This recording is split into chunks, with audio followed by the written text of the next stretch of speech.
कल हम लोग कहाँ कहाँ थे?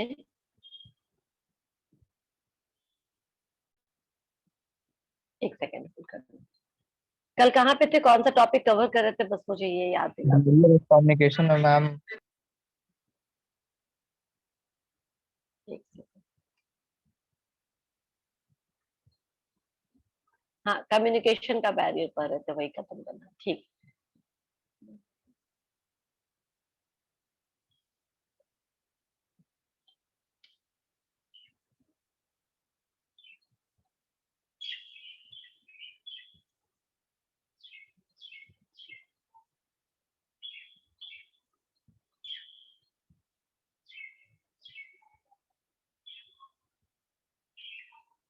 ठीक है।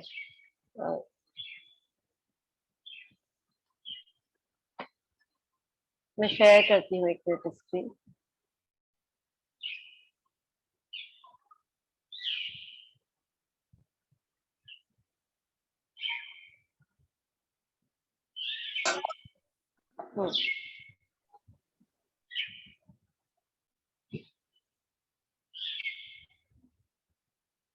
Communication barrier.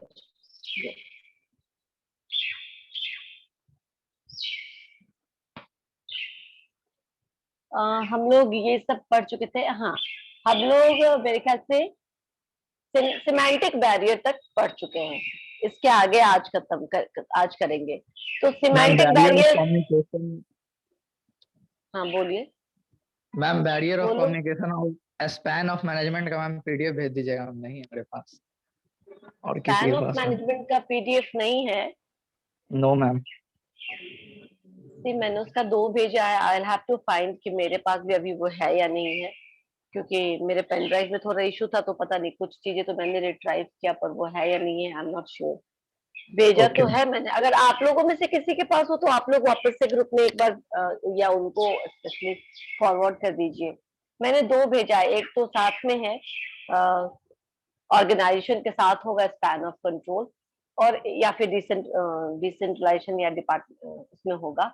लेकिन दूसरा है कि मैंने एक अलग से भी भेजा हुआ था। वो जो अलग से भेजा था दैट वाज मोर इम्पोर्टेंट, तो वो ज्यादा ठीक है। ठीक है। Yes ma'am. अगर मैं देखूंगी अगर मेरे पास मिला तो मैं तुम्हें वो फॉरवर्ड कर दूंगी। ठीक है, मतलब ग्रुप में फॉरवर्ड कर दूंगी। ठीक है। ठीक है ना? चांसेस है कि यस मिल मैम। जाएंगे, पर अगर नहीं हुआ तो आप लोग में से कोई उसको फॉरवर्ड कर देना। सिमेंटिक मैम बैरियर, आप बताओ। बीबीएम का स्टूडेंट शो कर रहा है। अच्छा ठीक है, एक सेकेंड। सिमेंटिक बैरियर, आप लोग बताइए कि सिमेंटिक बैरियर क्या है। कल हम लोगों ने बताया था, आप अपने मन से बताइए क्या क्या जो भी समझ में आया कि सिमेंटिक बैरियर क्या है।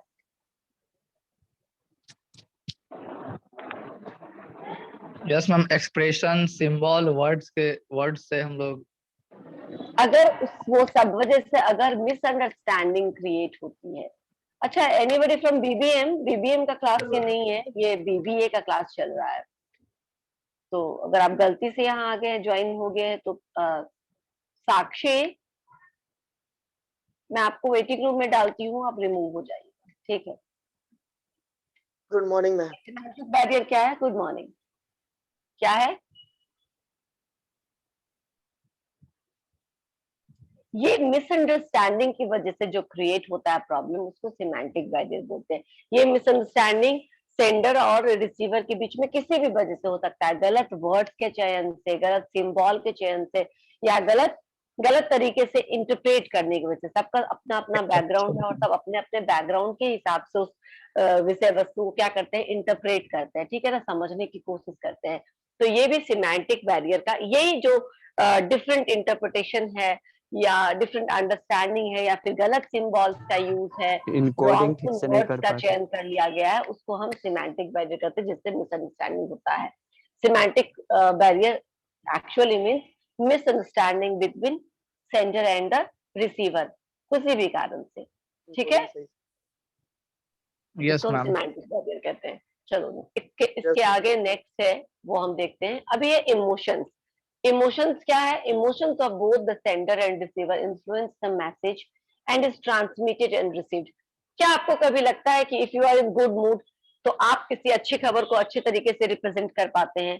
और अगर आपका मूड खराब है, ठीक है ना, कुछ खराब बात आपने सुनी है, कुछ बैड न्यूज आपने अभी अभी सुना है, तो फिर आपका वही आप इंफॉर्मेशन देना है, वही सब कुछ आगे कन्वे करना, लेकिन आपका मूड कैसे हो जाता है, आपका जो तरीका है बोलने का, क्या एंथुसियाज्म उसमें से कंप्लीटली खत्म हो जाता है ना। तो जो जितना यस मैम। इफेक्टिव होना चाहिए आपका कम्युनिकेशन, अगर वो अच्छा न्यूज था, जितना इफेक्टिव होना चाहिए वो नहीं हो पाता है ना। उसका जो इंटेंसिटी है इफेक्टिवनेस का, वो क्या हो जाता है, कमजोर पड़ जाता है।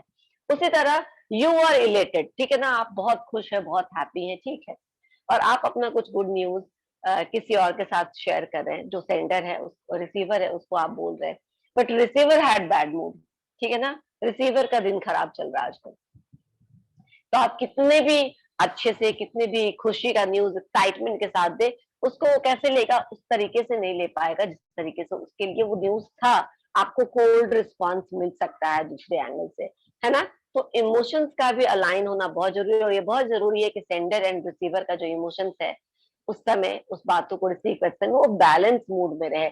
अगर मान लो ऑर्गेनाइजेशन में कुछ अच्छा सा कुछ काम चल रहा है, बहुत अच्छा चल रहा है, इवन इतना अच्छा चल रहा है ऑर्गेनाइजेशन में सब कुछ कि इतनी प्रॉफिट ज्यादा हुई है कि कोई मैनेजर आकर के खूब खुश है और वो अनाउंस करता है कि हम यहाँ पे प्रॉफिट करके आप लोगों को मिड मिड ईयर बोनस आप लोगों के साथ शेयर होगा इस बार, क्योंकि हम लोगों ने इस बार बहुत अच्छा बिजनेस किया है। लेकिन एम्प्लॉय है जिसके साथ कुछ बुरा हुआ है, ठीक है ना, या तो उसको डिमोट कर दिया गया ऑर्गेनाइजेशन में किसी डिसिप्लिनरी इश्यूज के कारण, या उस पर कुछ अभी डोमेस्टिक इंक्वायरी चल रहा है, या फिर उसको थोड़ी देर पहले किसी गलत काम करने के लिए पनिश किया गया था, या उसके घर में, ठीक है ना, कुछ ऐसा हुआ है जिससे वो खुश नहीं है, जिससे वो काफी उसका मूड ऑफ है। ये अच्छा खबर है उस समय उसके लिए ना, वो बहुत ज्यादा पॉजिटिविटी का काम करे जरूरी नहीं है। तो जब आप खुश रहते हैं तो उस कम्युनिकेशन का इफेक्टिवनेस आप पे बहुत ज्यादा होता है। जब आप खुश नहीं होते हैं तो अच्छी खबर भी आप बहुत ना सोचो, ठीक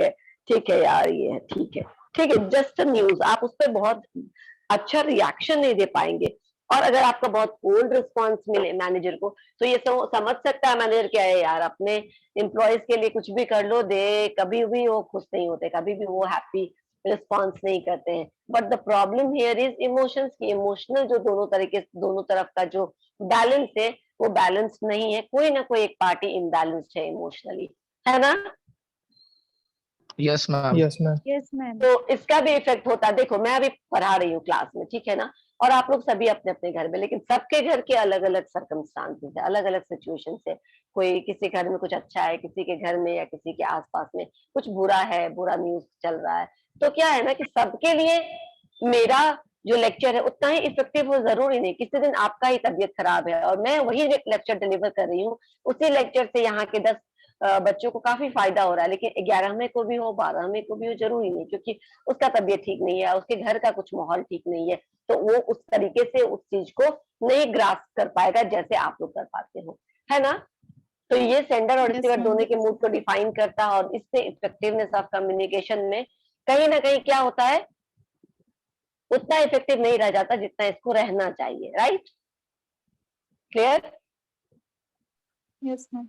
आगे एक मिनट, कोई शायद भेजी हो, ठीक है, मिल गया। चलो नेक्स्ट देखते हैं हम लोग। इमोशंस के बाद नॉन वर्बल क्यूज है। नॉन वर्बल क्यूज का क्या मतलब हुआ कि ये भी बहुत इंपॉर्टेंट सोर्स है। नॉन वर्बल यानी जहां पे आप शब्दों का यूज नहीं करते, जहां आप गेस्चर, पोस्चर, सिंबल्स वगैरह का यूज करते हैं।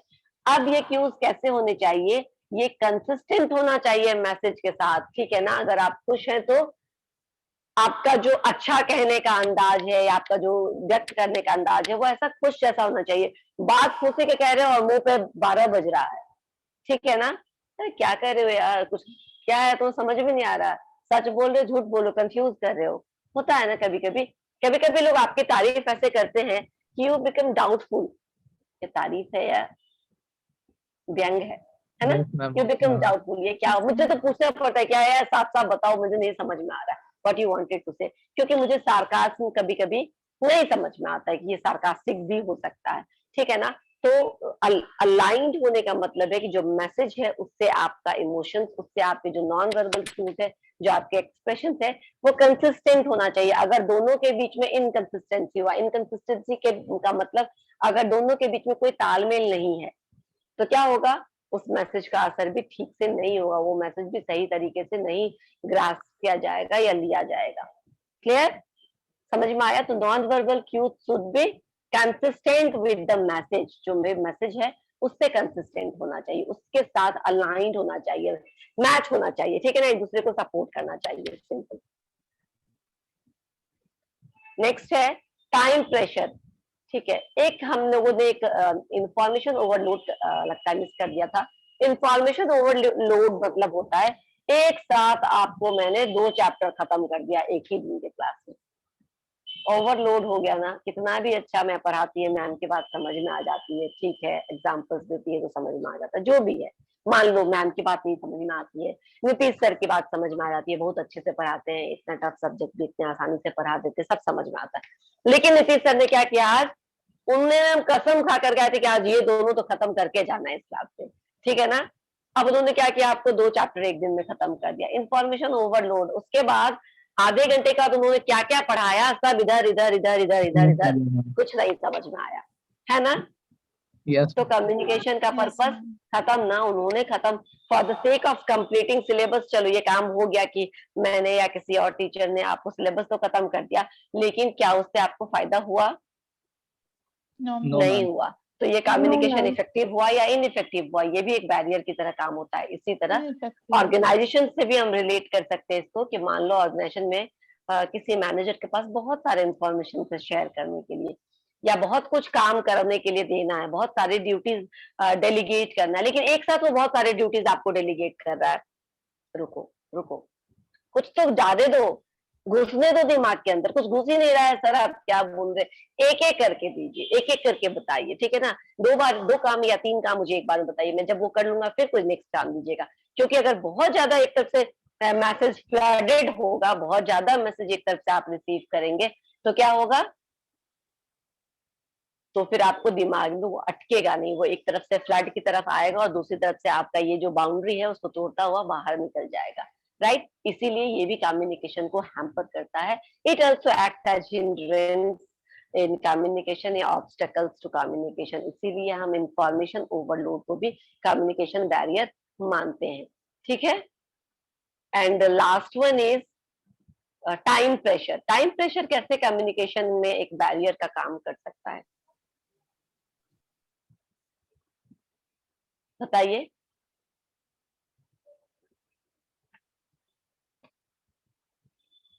कम टाइम में मैम ज्यादा कुछ वर्क देना। तुम लोग बताओ।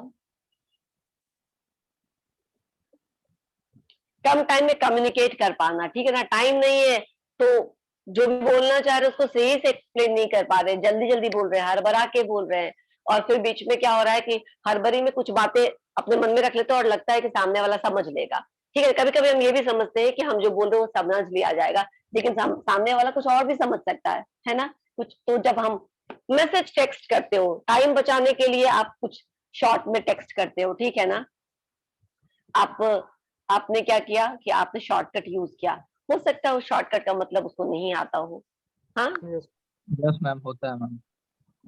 होता है ना। बाय द वे BTW है ना, अब उसको नहीं पता है जिसको आप भेज रहे हो, BTW क्या हो गया, है ना, उसको नहीं समझ में आया, मैसेज कहा हुआ नहीं समझ में आया। तो टाइम प्रेशर का मतलब है कि जब आपके पास लिमिटेड टाइम है और उसी टाइम में आपको सब कुछ खत्म करना है, सब अपने आप को व्यक्त करना है, तो आप शॉर्टकट यूज करते हो सकता है वो शॉर्टकट कीज जो आप यूज कर रहे हैं सामने वाले के लिए वो कन्वर्सेंट ना हो, तो उसका आदी नहीं हो, उसको समझ में नहीं आया कि ये क्या बोला जा रहा है। मुझे भी बहुत सारे शॉर्टकट कीज नहीं समझ में आते, शॉर्टकट जो वर्ड्स होते हैं, and I never use them, ठीक है, मैं कभी भी यूज नहीं करती। जब THAT डैट होता ही है तो THAT डैट क्यों लिखे यार, एक ही तो एच लिखना है बीच में, उतना क्या टाइम जा रहा है, ठीक है ना। THAT डैट लिखते हैं, ठीक है। ऐसे बहुत सारे शॉर्टकट करते हैं जहाँ पे जरूरत नहीं होता, और ठीक है। और ये बिल्कुल भी फॉर्मल कम्युनिकेशन तो ये बिल्कुल भी चलता भी नहीं है, नहीं करना चाहिए, गलत है, ठीक है ना, कि आप शॉर्टकट कुछ भी इस्तेमाल करें। इनफॉर्मली ठीक है, फ्रेंड्स के साथ ठीक है, इनफॉर्मल वे में इफ यू आर कम्युनिकेटिंग ठीक है, लेकिन नहीं हो। ये तो मैंने आपको एक चीज बताया, एक एग्जांपल दिया, और भी हो सकता है टाइम प्रेशर के कारण आप सही से अपनी बातों को रख नहीं पाए, ठीक है ना, आपने जल्दी जल्दी में कुछ काम समझा दिया, समझने वाले को जो समझ में आया उसने कर दिया, बाद में बोले मैंने ऐसा तो नहीं बोला था। इवन इफ हम घर में ही किसी कुक को या किसी काम करने वाले को, मेड को कुछ समझाते हैं, जल्दी जल्दी बोल के चले जाते हैं, आपने तो ये क्या हो गया, आपने ही तो बोला था ऐसे, अरे मैंने ऐसे नहीं बोला था, मैंने कुछ और बोला था। अब आपने डिटेलिंग अपने दिमाग में कर रखी थी, उसको तो जितना बोलोगे उसको उतना ही समझ में आएगा, है ना, क्योंकि आपके दिमाग में था Yes, कि ma'am. आपने ये सब बात बताई, लेकिन आपने उसको एक दो लाइन ही बताई, उससे उसको जो सेंस लगा उसने काम किया। अब एकदम वो काम किया जो आपके एकदम उल्टा चला गया, एकदम आपके आप नहीं चाहते थे वैसा काम हो गया। तो होता है, कई बार ऐसा भी होता है ना। इसीलिए टाइम प्रेशर के कारण भी टाइम कम समय का होना और कम समय में अपने आप को व्यक्त कर पाना भी एक तरीके का कम्युनिकेशन के लिए बैरियर का काम करता है। वो पार्शियली ही आपके मैसेज को इन्फॉर्म कर पाता है, टोटल मैसेज को नहीं कर पाता है। अगर आप जल्दीबाजी में हैं और शॉर्टकट चैनल्स का इस्तेमाल कर रहे हैं तो भी हो सकता है कि वो इफेक्टिवनेस ऑफ कम्युनिकेशन को कम करे, डिटेरियोरेट करे। हो गया ये सारा कम्युनिकेशन के बैरियर। एक कम्युनिकेशन का बैरियर और है जो यहाँ पे नहीं है, noise. Noise can also act as a communication barrier, है ना। Yes, ma'am. Yes, ma'am. Yes, ma'am. किस तरीके से यहाँ पर करता है? मैम अगर दो लोग बात कर रहे हैं और वहाँ पे नॉइज हो रहा है तो वो लोग सही से एक दूसरे की बात को समझ नहीं पाते हैं। बिल्कुल। ये क्या होता है, ये ट्रांसमिशन में जो भी हम बातें करते हैं एक जगह से दूसरी जगह, वो कुछ चीजें जो वर्ड्स है, कुछ जो बात है, वो वहां के नॉइज में घुल मिल जाता है और वो सही तरीके से एक एंड से दूसरे एंड तक नहीं समझ में आती है। और इसकी वजह से क्या होता है कि कई बार मिसअंडरस्टैंडिंग हो जाती है, कई बार हम गलत चीजें समझ लेते हैं। आप लोगों से क्या बोलूं, मैं जिस जमाने की हूँ आप लोग उस जमाने से बिल्कुल बिलोंग नहीं करते। Otherwise yesterday we discussed about Chupke Chupke movie, वो भी कम्युनिकेशन पे बहुत अच्छा मूवी है। सिमिलरली पूरी मूवी तो खैर वो अलग थीम है उसका, लेकिन इश्क मूवी थी, एक पुरानी मूवी थी, Yes, ma'am. 90s की है, पता नहीं मुझे याद नहीं थी तब। Yes, ma'am. Kajol, Ajay Devgan, Juhi Chawla and Aamir Khan. उसका पार्ट आमिर देखिए, खान। बिगनिंग का थोड़ा पार्ट देखिएगा, where his deaf man is cutting the pipe, या राइट, उसी पाइप पे Yes, Ajay ma'am. Devgan Yes, चला ma'am. रहा है, ठीक है। Yes, और ma'am. वो सीन देखिए and he is not getting कि क्या बोला जा रहा है, क्योंकि वो थोड़ा डेफ है और जो काट रहा है उसमें नॉइज है, हो रहा है आसपास में, उसको समझ में नहीं आ रहा है कि क्या बोला जा रहा है। उस एंड से मुझे कौन सा मैसेज दिया गया, द मैसेज इज कि मत कट करो, ठीक है ना। लोग ऊपर नीचे चारों तरफ से चिल्ला के बोले तो उसको काटो मत, ठीक है ना, क्योंकि उसी पे कोई आदमी आ रहा है, अगर वो कट गया तो आदमी मर जाएगा।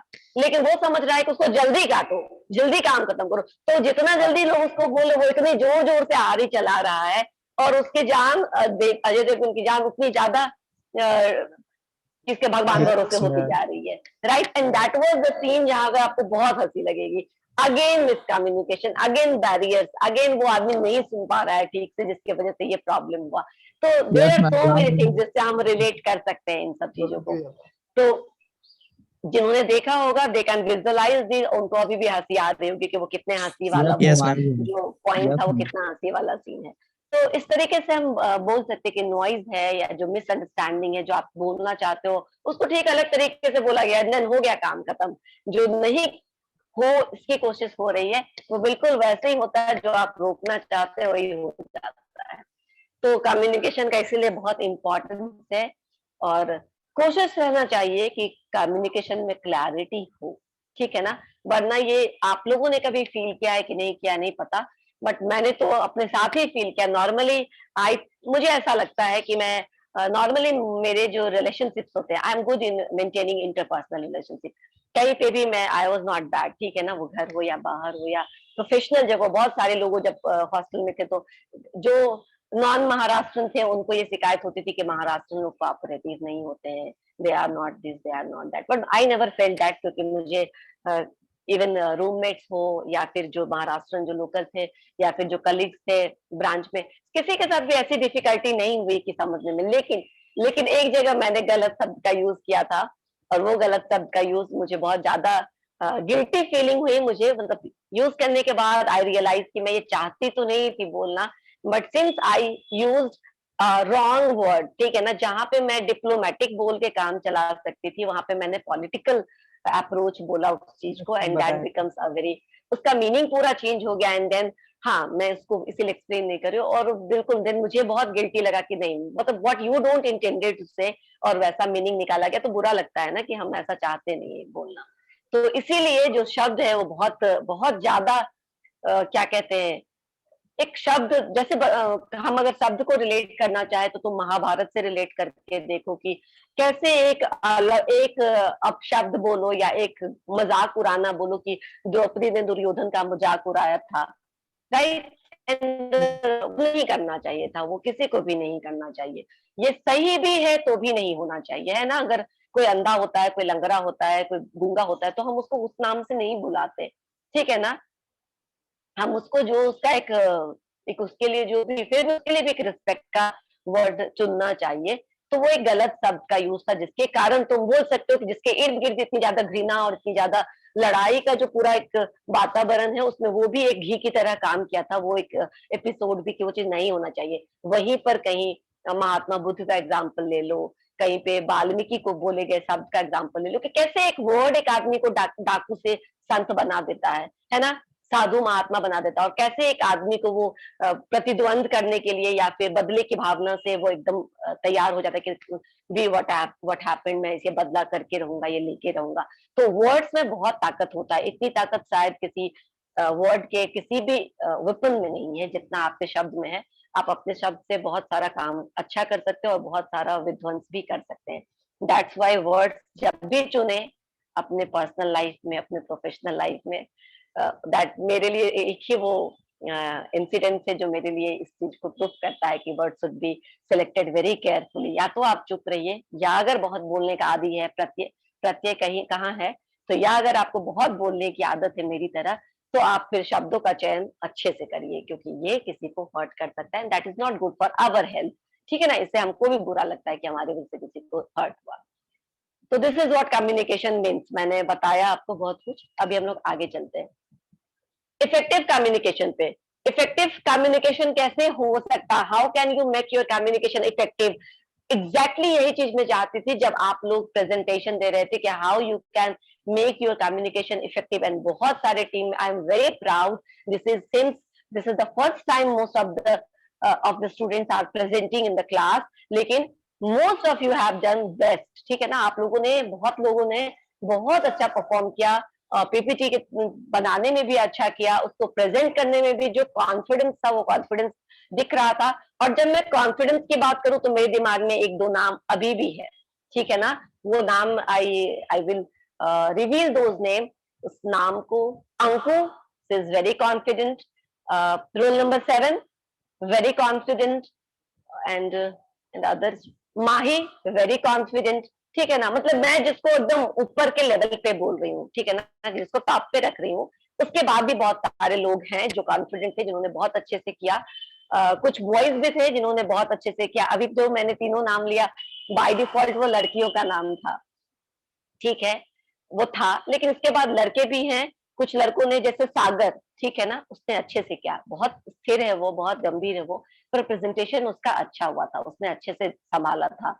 ऋतिक का भी अच्छा रहा था, प्रत्यय ने भी अच्छा दिया था, मोनिका का भी अच्छा रहा था। बट मैं क्या बोल रही हूँ कि टॉप की बात कर रही हूँ मैं, ठीक है, जहाँ पे लग रहा था कि बिल्कुल आपका प्रेजेंटेशन में कहीं कोई कमी नहीं है। इवन मैंने नंदिनी का नाम किसी पर्पज से लिया है, सिंस उसके टाइम में बहुत सारे प्रॉब्लम्स आए थे, कुछ पॉइंट्स नहीं आ रहे थे, कुछ पीपीटी में प्रॉब्लम आ गया था, but Yes, see ma'am. took those responsibility and she continued very well। तो इसलिए भी मैं बड़ाई करती हूँ कि ये अच्छी बात है कि आपको इतना कॉन्फिडेंस है और आपने किया, आपने अपने कम्युनिकेशन को बोरिंग नहीं होने दिया।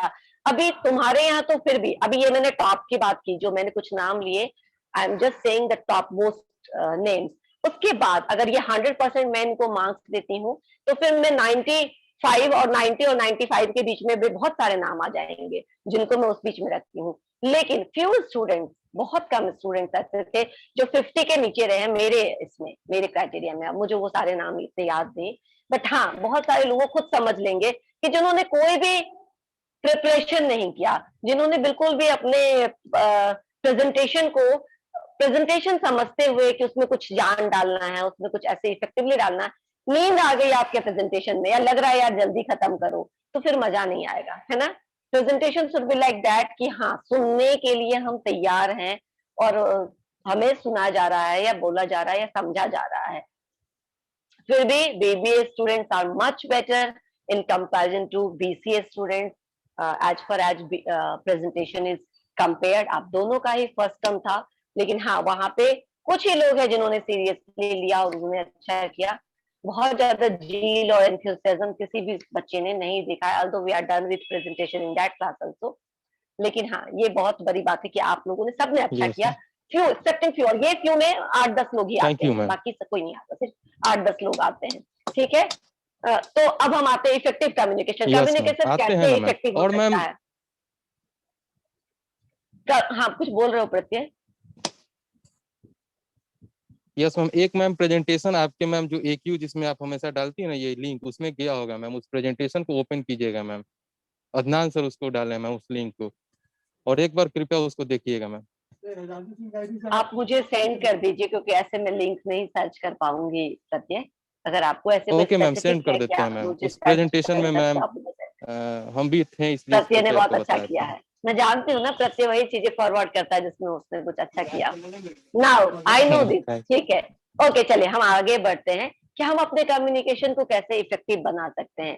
कम्युनिकेशन इफेक्टिव बनाने के लिए जो भी है मूल मंत्र है, सबसे पहला है कि आपको आपके टीम मेंबर्स के बीच में ट्रस्ट होना चाहिए। अगर ट्रस्ट नहीं होगा तो will hide some information, will share few information. लेकिन आधे अधूरे इंफॉर्मेशन नॉर्मली आप सुनते होंगे कि आधा अधूरा जो इंफॉर्मेशन होता है वो कहीं ना कहीं ज्यादा खतरनाक होता है, या इधर यू बी कंप्लीटली खाली होना चाहिए, ठीक है, जिसमें आप कुछ भर सके, है ना। अगर कुछ कंप्लीटली एम्प्टी है तो you can fill something into that, है ना, आप उसमें कुछ भर सकते हैं।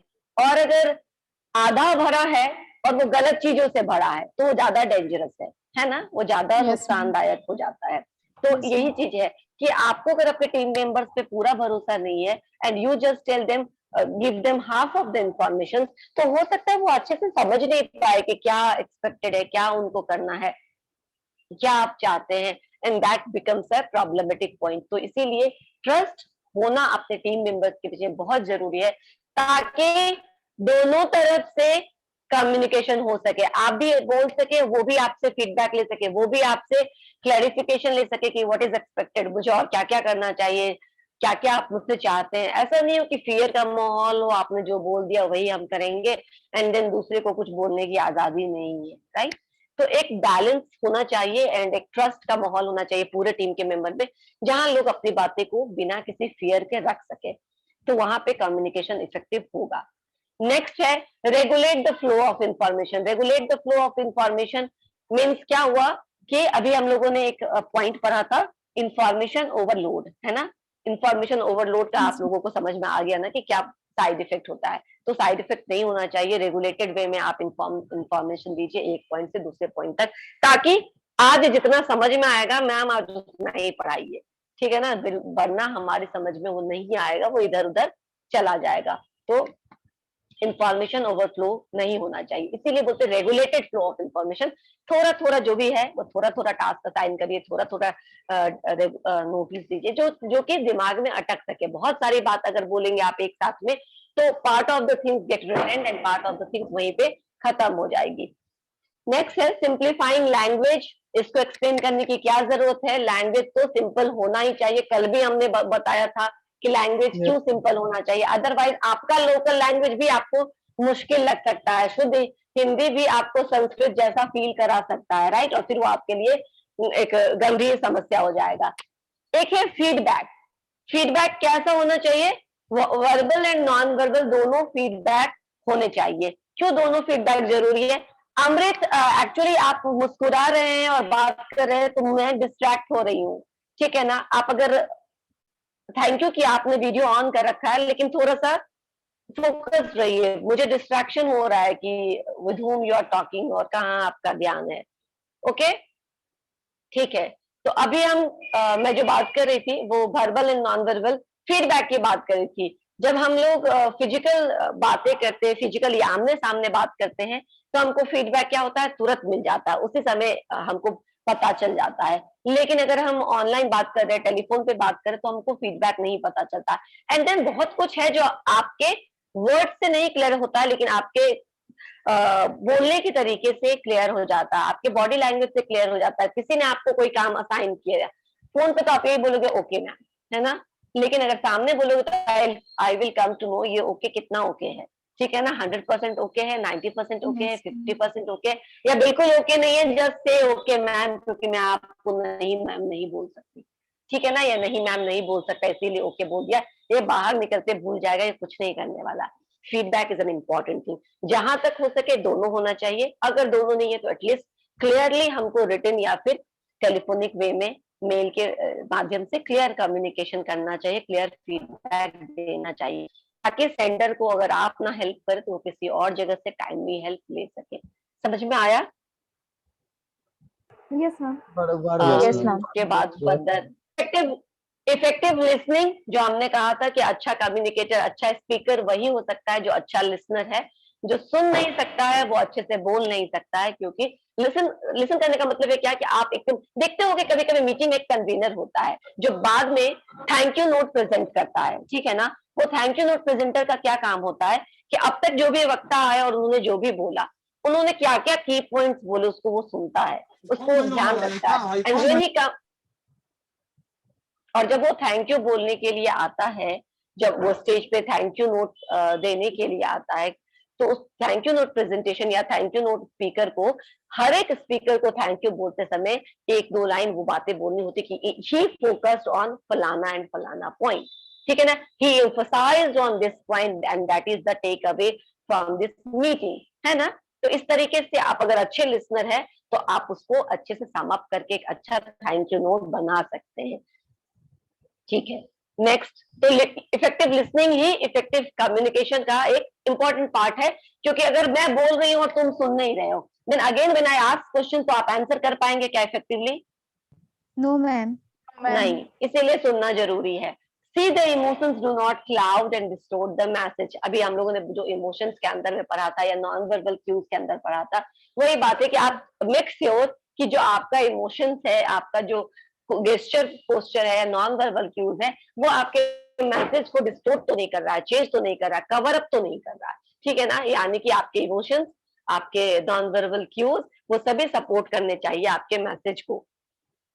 And finally understand non verbal cues. Understand the non verbal cues का क्या मतलब हो गया कि कहाँ पे कौन से लैंग्वेज को, कौन से गेस्चर को, कौन से पोस्चर को किस तरीके से, what are the negative posture, ठीक है ना, what are the positive posture. आप इंटरव्यू में जा रहे हो और जेब में हाथ डाल करके खड़े हैं, is it a good thing?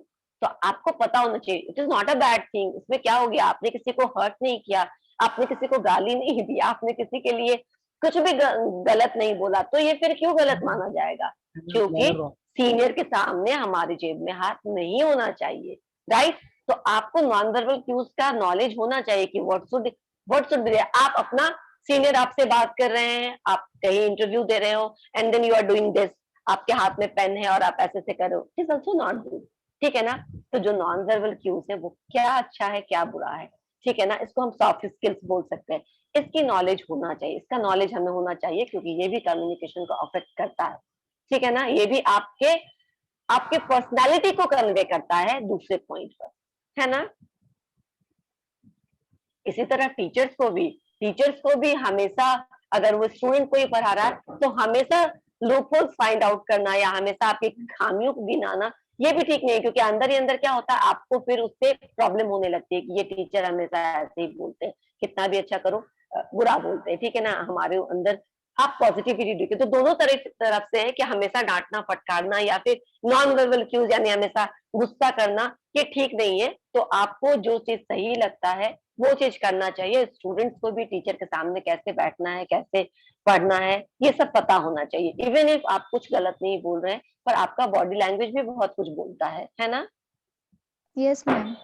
Yes तो वो भी सही होना चाहिए, तभी हम बोल सकते हैं कि कंप्लीट कम्युनिकेशन है और अच्छे से कम्युनिकेट कर पा रहे हैं। दो पार्टी के बीच में कम्युनिकेशन अच्छे से हो रहा है, अच्छे से समझ हो रही, इंटरचेंज ऑफ आइडियाज जो है वो ठीक से हो रहा है। अभी हम अटेंडेंस बना लेते हैं, और अगर आपका communication, we are done with communication, okay Pratyay. Yes ma'am, yes ma'am. ठीक है, अब कुछ नहीं बचा, चलो अब हम लोग थोड़ा अटेंडेंस ले लेते हैं। 1, अगर ये बीच में कट गया ना तो फिर एक बार जुड़ जाना। 2, 3, present ma'am. Present, ma'am. Ma'am, 3 present. 4, ठीक है, हो गया। Present ma'am, 5 4 present. हो गया। Present, ma'am. 1 है क्या? निखिल, निखिल है क्या? Okay. No 7 Nandini, 7, Yes, ma'am. Present. 8 Rajan, Yes, ma'am. Present, ma'am. 9 Present, ma'am. Mahi, Present, ma'am. 10 Present, ma'am. 11 Dheeraj, 12 present ma'am, 12 Present, 13 ma'am. 13 present. 14 good 14 present ma'am 15 ma'am 14 15 समझ 15 गया, present, मैं ma'am. सुन रही हूँ। आप लोग थोड़ा आगे पीछे बोल रहे हैं, मैं समझ रही हूँ। जहां मुझे डाउट होगा मैं पूछ लूंगी। 16 Yes, ma'am. 16. 17 18 18 present 18 ma'am. Present ma'am 18. 19 अभिनय 19 20 present ma'am 20 21 22 23 just one Present ma'am. 24 Present, ma'am. 24. 24 हो गया 25 Present, ma'am. 26 27 28 29 Present, ma'am. 29. 30 30 31 present ma'am 32 31 32 31 present ma'am हो गया 32 33 34 Present, ma'am. 35 okay 35 36 Present, ma'am. 36. 37 37 38 present ma'am 39 Yes, ma'am. 40 40 Present, ma'am. Present, ma'am. 41 41 41 42 Yes ma'am. 43. 42. okay 43 44 Yes, ma'am. 45 present Ananya, ma'am, present ma'am, 46 46 present ma'am, present ma'am, 47 Present, ma'am. 47. 48